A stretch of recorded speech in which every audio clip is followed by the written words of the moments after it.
I was so brokenhearted that I didn't know where I fit in.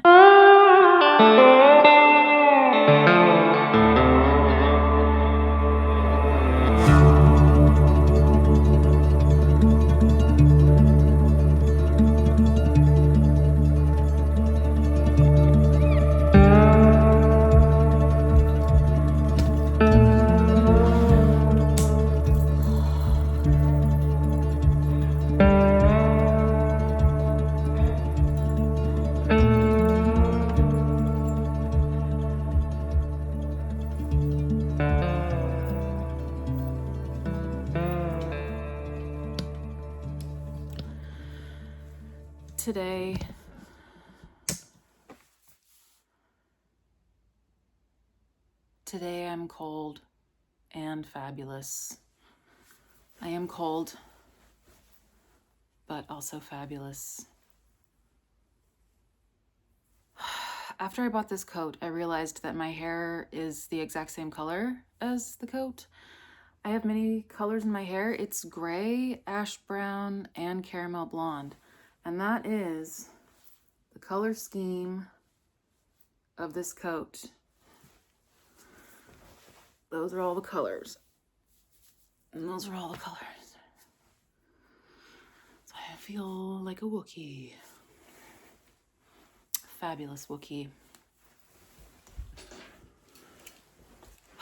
I'm nervous, so I have my little fidgeting thing. Not that many people know this about me, but back in the day, I auditioned for American Idol. And the experience was not fun for me, but it is a treasure of a memory because of how much I learned from it. And it's a measurement of how much I've grown. That memory symbolizes me not wanting to be seen anywhere, which is ironic because I'm someone who sings and writes songs and gets up on stage and sings in front of people. And there was a really important moment standing in this line that went around in downtown Seattle for blocks and blocks. And I was with my mom in the rain in Seattle because it was raining in Seattle. And everyone had umbrellas and everyone waited like all night the night before. So we were outside 4 hours at night in the rain. And there were these cameras pacing all along these crowds. It was like a snake line of crowds of people who are auditioning and then their parents or friends or family kind of with them.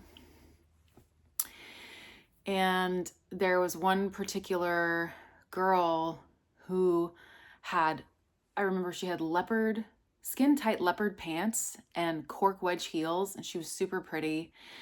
And she was walking around and the cameras were following her and she was like, "Good luck, everybody." And she was blowing kisses and high-fiving and she looked really cute. And the cameras were following her, I think, because she was interesting. And I imagine probably someone was holding her place in line, like a family member or a boyfriend or friends or something. And there were also cameras just kind of by themselves walking around.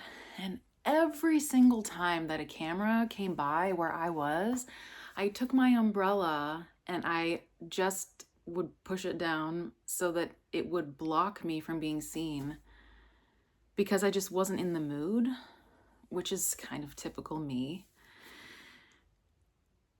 And I didn't even know that I didn't want to be seen back then. I wasn't conscious enough to realize that I didn't want people to look at me. And all these years later, me doing this YouTube channel and practicing being on camera, going to Arizona, moving into a van and practicing being on stage and practicing my songs out in the desert and working on my craft has been me recognizing that I even struggle with people looking at me and growing strong enough and confident to say, "My name is Johnston and I do have something to say." I also remember before my audition, I stayed with my sister in Seattle. And back then she was watching this show called What Not to Wear. And I had planned to wear to the audition my brown motorcycle leather jacket with all the zippers and blingy blings on it. and I was going to wear my faded, ripped up jeans. It had holes and rips in them. And my sister was like, you can't wear that. You're going to an audition. You need to look more professional. And so I took her advice and we went and we got a special outfit from the mall. And we bought, I feel like this is so white trash of us, but we got this brown, everything was brown back then, brown suede blazer from like Nordstrom. And then I wore it for the audition and then we returned it. That's the white trash part. I looked very nice. I had nice pants. I had a nice blazer and I had sparkly earrings. I looked very, very, very clean, very orderly. But because I didn't make the audition, I wish that I had gone in with my leather jacket and my ripped up jeans, because I thought if I failed this, I wish that I would have at least gone in looking the way I wanted to feel. I wanted to feel a little bit more edgy and raw, because that was just how I felt inside. And I thought it would be more honest. But I didn't know that before I went at the audition. And I think after the audition, I was super depressed. I want to unpack this because I think it's important.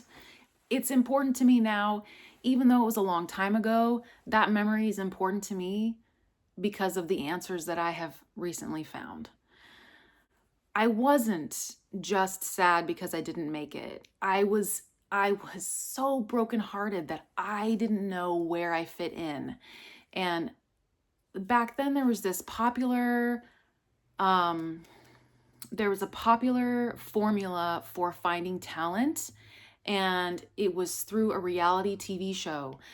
There was American Idol, Project Runway, America's Next Top Model, where they would go and hunt for people, and they weren't just looking for talent, they were looking for people who wanted to be in front of the camera and who had personality. So it was like this combination deal. And when I didn't make the audition, I felt like confused. I felt confusion about myself. I was like, I have talent and I don't know what to do with it. And now I don't know where I fit in, because I would play songs at a show here and there, and people's responses to me were very powerful because I felt like my soul was on fire. And then people would come up to me and say, I had this experience when you were singing, and then I recognized them as other people who had souls who were also on fire. And I felt like we were meeting, and I felt like it was evidence that I wasn't crazy. Okay, I'm on the right track. I'm going to keep pursuing this music thing. And so for some reason, as a young person, I thought American Idol was like the pinnacle of all of this. And that once I didn't make it, I was like, well, I don't know what to do. I don't know how to do this. Now that I look back, I think that style of search for talent is not wrong, but I do think that someone like me would definitely be invisible in that context, and I think that I definitely was. And I don't mind now that I didn't get on American Idol or any of those shows or all of the auditions that I didn't make. I don't feel sad that I didn't make it, because over time, even though it was difficult, I did learn who I was, and I did learn, for some reason, I in this life, I need to experience not wanting to be seen, and then expanding that part of myself to a point where I can share what I need to say, whatever that is, in a song or in a video or any kind of expression that feels like it's the right avenue for me. When I show up in a YouTube video, it's me practicing sharing. It's me practicing not hiding. I hereby declare my willingness to be seen. And if you happen to be watching this, you are a witness.